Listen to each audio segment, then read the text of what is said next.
TV.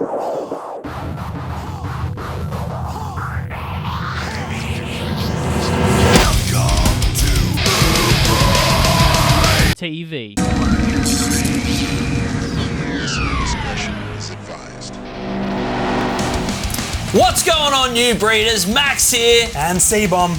Max and C-Bomb coming at you with another episode of New Breed TV.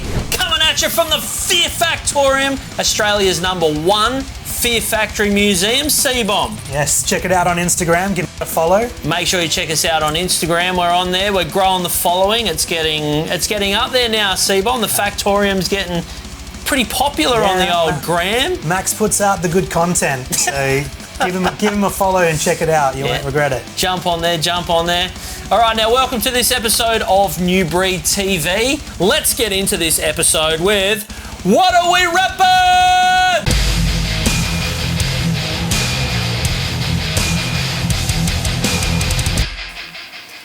All right, C-Bomb, what are you reppin'? Yes, so... You bloody terrorist. Yeah, no, I've pulled out from storage. This has been sitting on this for a little while, so... And can I just say, C-Bomb has got the most extensive Fear Factory collection you have ever seen. Let me just tell you. C-Bomb, sorry. Go for it. Talk it up. It's ridiculous. It's like the Factorium, but in C-Bomb's closet. Yes. That's all I'll say. It's phenomenal. Yeah, we've got a fair bit of stuff that's been in storage for too long, really. But anyway, we've pulled this one out for this episode. So I've got my mechanized era. Basically, it's the Fear Campaign T-shirt. So it's got the Hate, War, Terror text on the back, and this lovely armament for the graphic on the front. I've never seen that shirt. I've never seen anyone wear it. I've never seen it for sale anywhere. Where did you get it? I found it on the internet. So I remember sort of seeing this design floating around. And this was sort of before, like when Mechanized came out, was sort of before I'd gotten really serious into collecting Fear Factory shirts. I kind of had a decent... I know what that pre-Fear Factory collector phase was like. The freedom. The less pain to your wallet. Yeah, so... Back when we had money to spend on other things. Yeah, well, I probably just didn't really have a lot of disposable money back then. But yeah, so I got more into sort of finding and tracking down the merch that I'd always wanted. I mean, I can even remember sort of seeing the Mechanized merch that was floating around when Mechanized came out, when they were actually still... I think there were designs that came out where they were actually using Fear Campaign because they were potentially not going to use the name Fear Factory.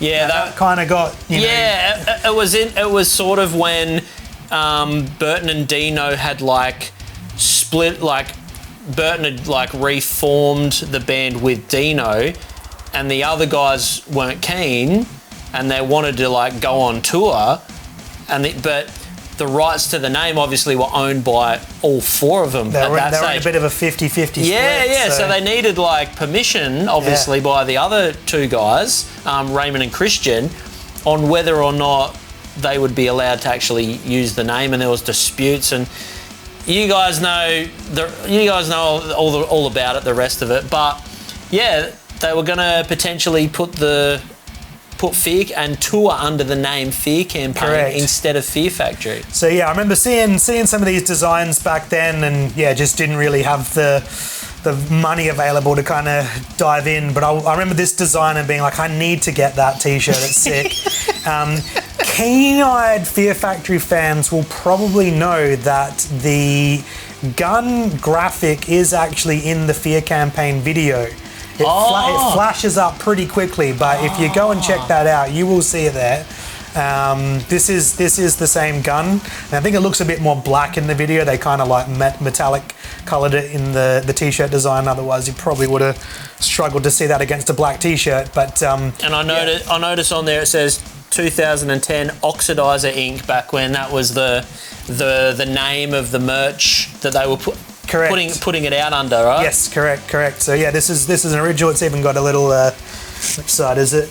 there. You can't probably see that. Oh, yeah, it's got the oxidizer logo on it. Yeah. Nice. So love a little sleeve print. Yeah, man. Yeah. And I'm sure probably some of the guys out there that are a bit more knowledgeable on guns. I actually can remember someone putting a comment on a post from the group. This is going back a while, but they actually knew about like the customization of this gun, the type of like stock it's got on it, and yeah, I think it's got sort of like a custom sight and stuff. Someone was like, yeah, this is all, that's all legit gear for guns that you can, yeah, you Americans really get into the deeper end of that. So absolutely, sure we'll know about that. We've got no idea here. Yeah, it's. I've got no idea. Not stuff I'm knowledgeable on, but that's that. So yeah, that's my t-shirt for today. Nice, a rare Seaborn pulling out a rare one for the new breeders. That's sick, man.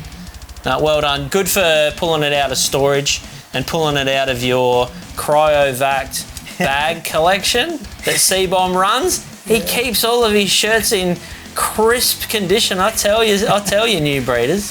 Yeah, they are. This was in a plastic bag. You're 100% correct. That's what it was sitting. I knew it. Yeah, he takes care of his stuff, and that's how you keep your shirts in sick nick. That's it. You know. All right. Well, what's on your back? I'm repping the Australian tour shirt from when they were here with Machine Head. And it's like the new FF, like obviously we know that sort of style of FF from Archetype and Transgression, but it's now been brought up to the current... It's mechanised. Yeah, it is mechanised, and it's got all the nice, and it's a sick print too. Like you can see the amount of details in it, all the little cogs, and it's bloody beautiful. I love it, and I've been wearing it that much. I'm starting to wear it a bit too much and wear it out, so I've kind of got to save it. I'm not going to put it in plastic bags, but I just need to wear it less. Yeah. But yeah, it's on the back. It's got the tour dates. Tour dates, yeah. The Australian tour dates, and yeah, I love this shirt. And I'm probably going to need to buy another one, just to have another one, because there's nothing worse when you wear out your favourite Fear Factory shirt, and it's one that's hard to find. It's really annoying. I'm sure you guys know all about it. If I remember correctly as well, because this was actually Dino gifted us a shirt each of these. No, he didn't.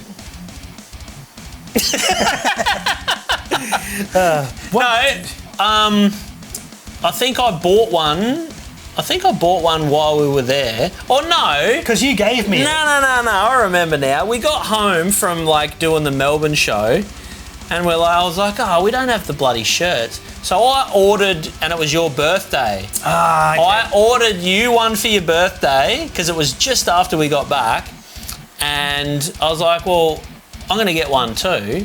And I gave you one for your birthday, and this is the one I kept. So you've got one too. I do, yes. So, yep. But yeah, I think there's a couple on eBay floating around. That's at the moment. I knew I had gotten it as a gift. I just had forgotten. From who? From no, you. It was me. Max. It was from me, Seaborn. Correct. It was from me. Credibility, yes.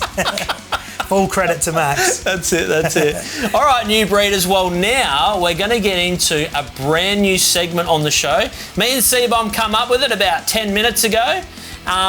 And it's exploring after the last episode, and going through the set list and exploring the deep cuts that we like that we wanted on the Australian set list.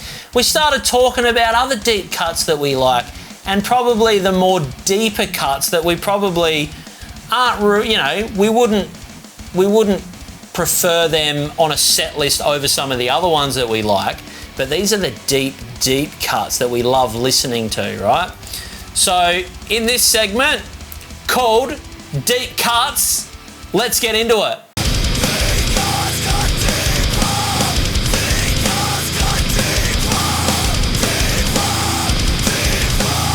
Alrighty, let's get this underway. So some deep cuts, cut deeper. Yeah. You'll notice the song we just used. It's from Soul Wound. It's a deep cut. And it's deep cuts. Cut deeper. deep cuts. So that's the bonus track on the Obsolete Digipack. It's hard to hear what he's saying because it's so distorted, but yeah, and it's heavy. What is your deep cut for this episode? Yes, well, gonna shine some light. Now, I'm just gonna preface this by saying I get that there'll be plenty of people out there who probably just aren't into this part of Fear Factory, but we know Dino likes to explore and experiment. And it's been a thing that the band's been doing, going all the way back to Fear as the Mind Killer. And that's remixes and sort of, pushing for the more electronic and, techno influences. Yeah. Bringing that sort of, style into their sound. So, back on Fear as the Mind Killer, we had a bunch of tracks get remixed off Soul of a New Machine. I'm not actually picking one from that. That might be another one we can do. But this is a deeper cut. Yes, we're going to go even deeper. So, what I've picked for this is the track Refueled. So Refueled is... What's it off, C-Bomb? Is it even off of Remanufacture? It is not. So Refueled, which is born from the track Hunter Killer, or HK, from Demanufacture. And it was originally on the Burn single that came out in 1997 alongside Remanufacture. And that basically has Burn, which is on Remanufacture, but it also has 3 other tracks that were essentially, not considered to go onto the main album, but were considered strong enough to put out. So we get a few tracks here. So you've got the Hunter Killer remix that is on Remanufacture, which is called T1000. If you know that track, that one's a very obvious Gabba remix. So Gabba's your fast-paced, super pounding, techno, hardcore kind of material. And then we actually get more stuff born out of HK.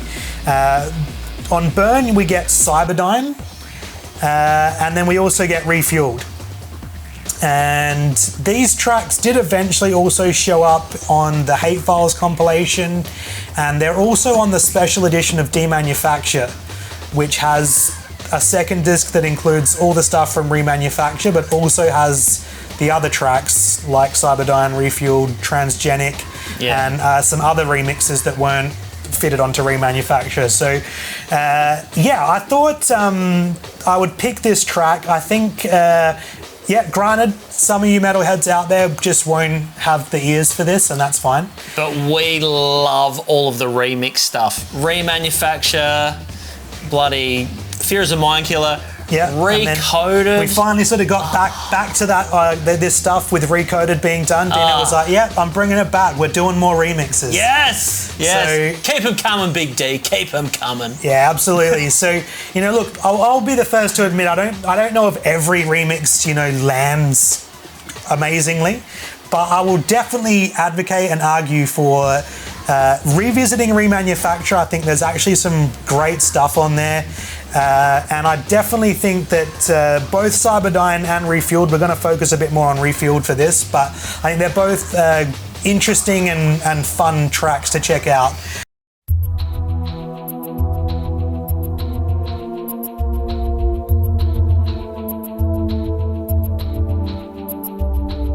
Starting off nice and chill. Yeah.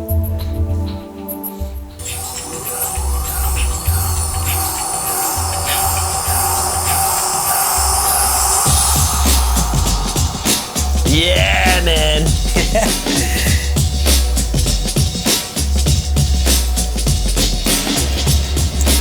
So we've got an interesting kind of intro here. It sort of goes for about a minute before the first sort of proper beat drops in. So worth mentioning as well. So this is one of quite a few of the remix tracks that were handled by Junkie XL. So if you don't know, Junkie XL was sort of an electronic producer from back in the day, pretty much adjacent to groups like The Prodigy in terms of that sort of big beat style. And brought in for doing a bit of this stuff along with Reese Fulber, who did a fair bit of the remanufacture stuff as well, alongside the band. And this song's a bit of a builder. So it starts out quite chill, and man, does it by the end, is it cranking by the end. So I think that's the thing. This is a song you got to stick with, this right? Is the thing. I think this is the kind of track that for a lot of people they might just kind of lose patience, and then you kind of miss out on the best bits, which is what kind of comes in the second half. Hell yeah. Yeah, so we kind of move through that sort of build up that kind of goes for about a minute. Takes about another minute. We're sort of just under 2 minutes into the song by the time the vocals properly kick in. It's got that effect on Burton's voice, right? In that little bit, it sounds like the vocals are slowed down or maybe re-recorded. I'm not sure, but yeah, we're not sure what that tempo with those lyrics. It's very, I don't know. It's very like rappy in a way, right? Like it's kind more of groovy. It's definitely at a slower pace to the original track, and it's a bit more of an effect on the vocal, I think. But yeah, it kind of just takes us through to the link to the original song in terms of that some of those classic lines. Underneath this scar tissue, armored skeleton. I love that stuff. And then, we kind of got to stick with it for a bit longer. Pretty much coming into the sort of main acid drop, what I would call acid. Maybe that's not what it's really called, but by about the 3 minute mark, we kind of get this really cool acid drop. So.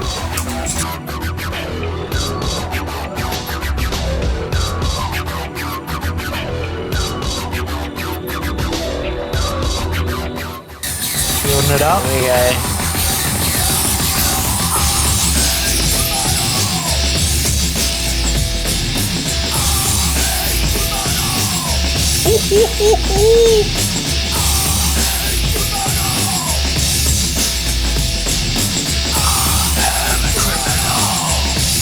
go. Here we go.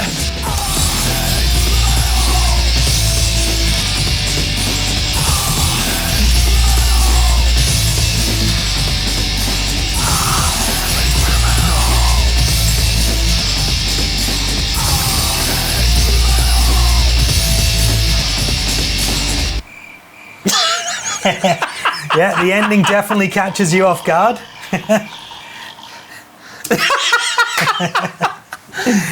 Now, I don't know why they put snoring and a cricket at the end there. Yeah. Very bizarre. But the track's a banger. It's a riser, and by the end, if you stick with it, man, do you get rewarded. Yeah, I think it's just, that's what you got to do. Some tracks just aren't going to be immediate and catch you sort of in the first 30 seconds. But it just does it all. It kind of lures you in with this beat. You get the vocals coming in after a couple of minutes. Yeah. Then we kind of get these really cool sort of, Matrixy inspired electronic acid lines. And then we finally get this big guitar drop. The riff's just smashing through, fat bass around it. Yeah. And I just think it's a wicked, one of the stronger remix tracks in my opinion. You just got to stick with it, and you kind of get rewarded towards the end of it. Yeah.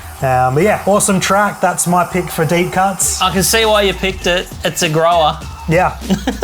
Yeah. Well done, man. I like it. Stick with us now, where I'm going to take you through my deep cut. Now, I've chosen one. Now, this is a brand new deep cut, actually. This only came out in 2023 on Reindustrialized. Now, for those of you that don't know, Reindustrialized is the new version of the Industrialist, which came out in 2012, right? Yep.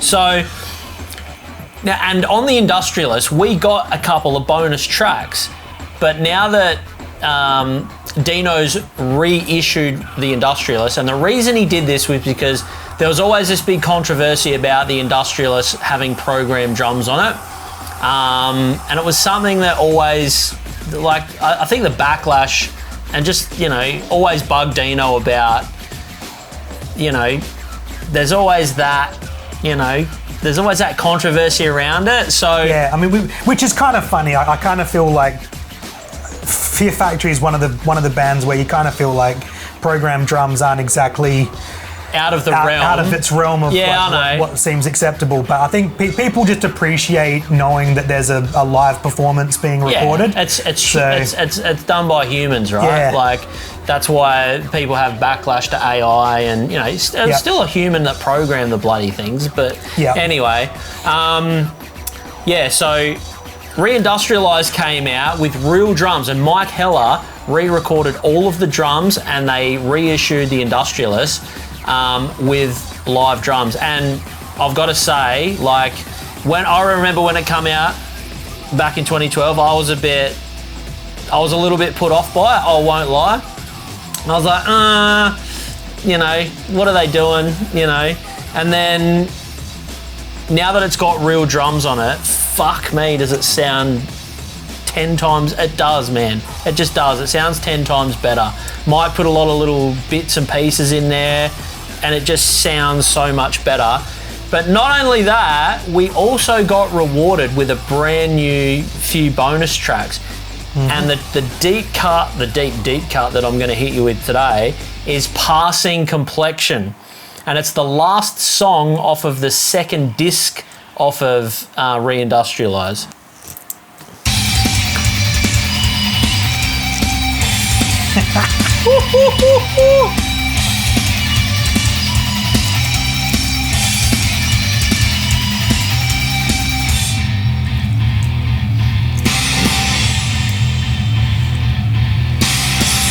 All right, now this track, it's so catchy. It's the same riff, like it repeats a lot, but it's so catchy with those pitch harmonics on there. The harmonics that Dino does on guitar. This is actually a cover song. It's a cover song by a band called Big Black, Passing Complexion. And it was written, it's a Steve Albini band. And you might know or not know Steve Albini. He's a famous record producer. He did Nirvana's In Utero. And this is like they're like a Big Black or like a grindy sort of punk, noise band. And this come out in 1986, the original. Now, just as a bit of a comparison, I just want to chuck up now a bit of the OG. 1, 2, fuck you!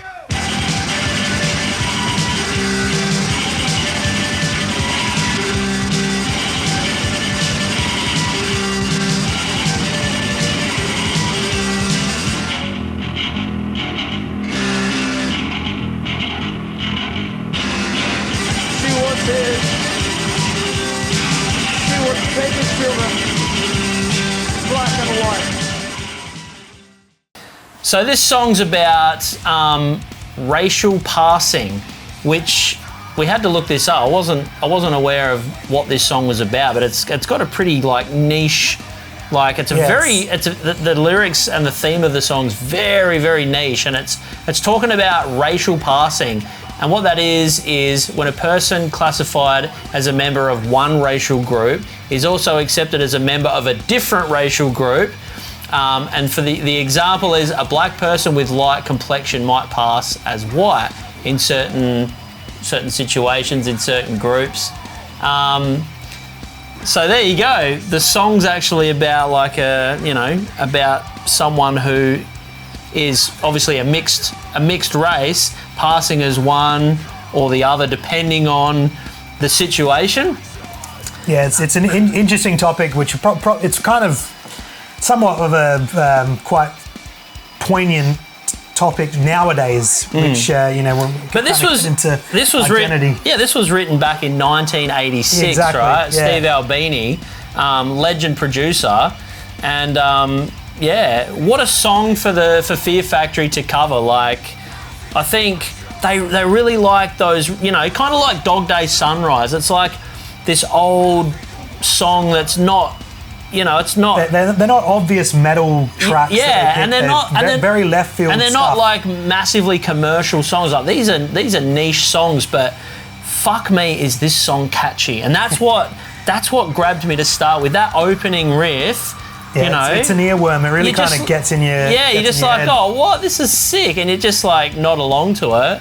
And they just Fear Factory do a great job of picking out great covers. Yeah. Like, I'll say that, right? Oh, it's actually surprising how many cover songs there are Yeah. in Fear Factory's catalogue. Yeah. You kind of forget because they're often bonus tracks and B-sides and stuff. So when you actually kind of go back and look at what they've done on covers, it's There's quite a few, right? It's just impressive that they've done a lot of really good ones. There's a lot of really good ones. Yeah, and like obviously, Passing Complexion, when it was done in 1986, like it sounds like rough, it sounds heavy, it's noisy, it's punky. Raw, yeah. You know, man. And then when Fear Factory re-record it, fucking hell, like the clarity, like kind of get a whole breath of fresh air over the like composition. obviously the production quality of their recordings is fucking amazing. So to hear it in that quality with Burton's vocals on it, and he sings it pretty much the way that Steve Albini sings it, in that like punk sort of style. It's not like on the beat, it's just like raw and like, he's just screaming it at you, not perfectly on the beat. It's just got that, it's got that raw and roughness to it. I mean, like most of their covers are quite true to the originals. In terms 100%. They don't try and change the songs. They just do a Fear Factory version of it. You get this sort of Fear Factory heaviness over them. But they don't Fear Factory it up. No, they don't. You know what I mean? They're true to the original. They don't go too hard on the double kicks and the syncopated riffs. Like they really just pay homage, and obviously it sounds a bit heavier and a bit clearer, and the production's better and all that. But they, for the most part, stay true to the covers that they do. But it's fun because you're kind of getting, if we bring up other covers that have been done by Fear Factory, but I enjoy, especially because you go sort of back and contrast them against the originals, and what's just cool about them is they're true to the original, but they've got this sort of heavy layer to them from just the sound of Fear Factory, Bert's vocals, Dino's guitars, which just makes them like fun because they're often sort of tracks that are kind of quite raw and often sort of in the punk space, but we kind of get this sort of Fear Factory heaviness to them, which is just cool. Yeah, Fear Factory don't do metal covers. They don't do covers of metal songs. They do, a lot of them are punk noise, mostly alternative stuff, like that like industrial sort of style. You can see that's kind of what they're picking, is they're kind of showing you what their influences are kind of borning from. Yeah.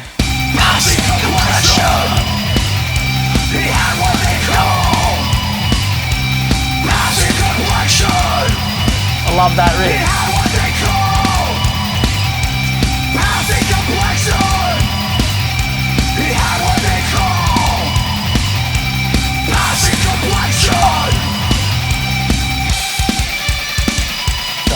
Just getting the riff now.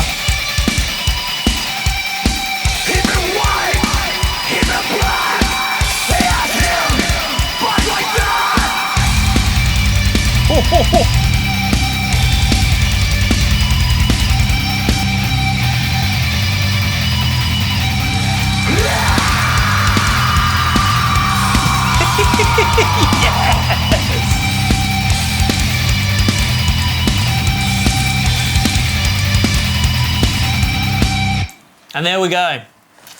Bloody beautiful. Love that track. It's interesting to see how you can get just such a focused idea around this one really simple looping guitar lick. Yep. And just kind of build a whole song off it. Yep. The same with Dog Day Sunrise. Down, like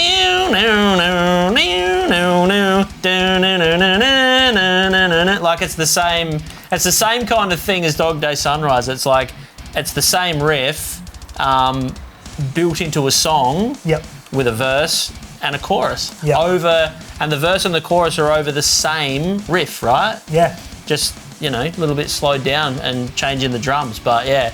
So that's my deep cut, and it's because it's so new. I wanted to highlight it because I don't think, it's kind of, it's on Spotify obviously, but not everyone has that. Yeah. Not everyone buys CDs these days, and unless you know about it, you're not going to know to listen to it. So I hope that we've brought that to you and raised it with you.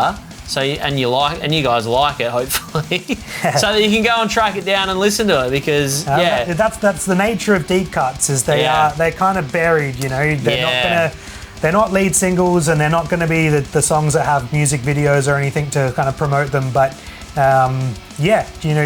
exactly. Music discovery is fun to kind of unearth the stuff. I guess, otherwise, for me, you kind of find hit singles and tracks that kind of land on radio or get viral on the internet. You kind of get burnt out on them, I find, and it's like, obviously we're hardcores, so we listen to Fear Factory quite often, and when you come across one of these songs like that, it's like, oh man, this is sick. It's like, it's refreshing to listen to, like a catchy, that song is so catchy. So this has been sitting in the vault since 2012 and was released in 2023. So that's over 10 years, it's 11 years. They've been sitting on it. This little gem has been sitting there for that long. They kept it from us. Yeah. They kept it from us. What else is in the vault? Yeah, we had to ask ourselves, what else is Dino sitting on that we haven't heard? Oh, man. That's the nature of bands. Obviously, bands, most bands will record material that doesn't see the light of day.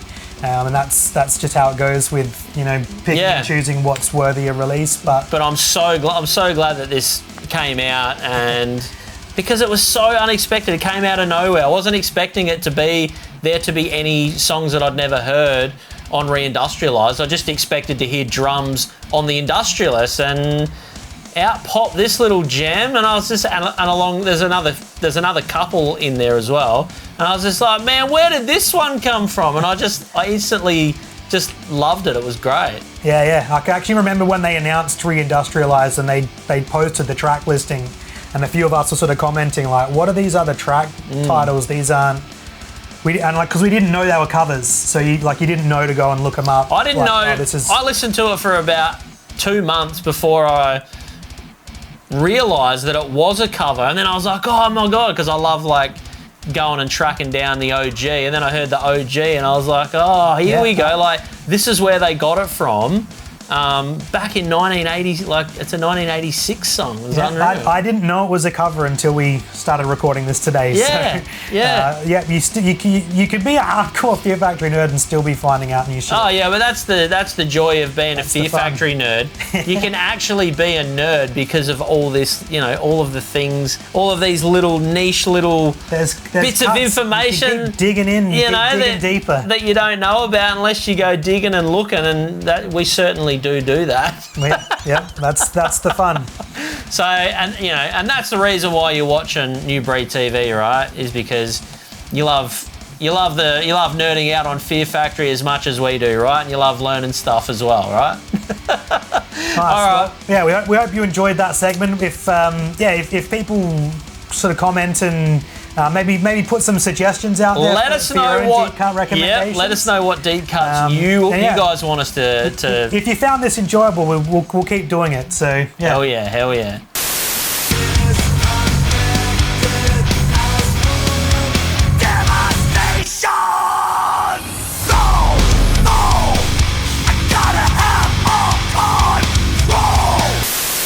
All right, so that was Deep Cuts. We hope you enjoyed that section, and we're definitely interested to get other recommendations in the comments. So drop your Deep Cuts in the comments, and anything else, any facts or anything that you think might be interesting to sort of bring up as topics. If there's anything you think we might not know, let us know.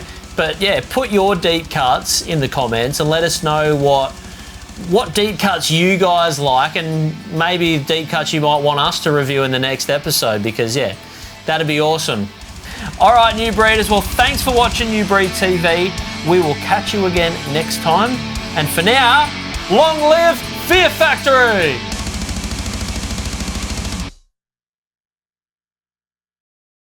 Some deep cuts, cut deeper. Yeah.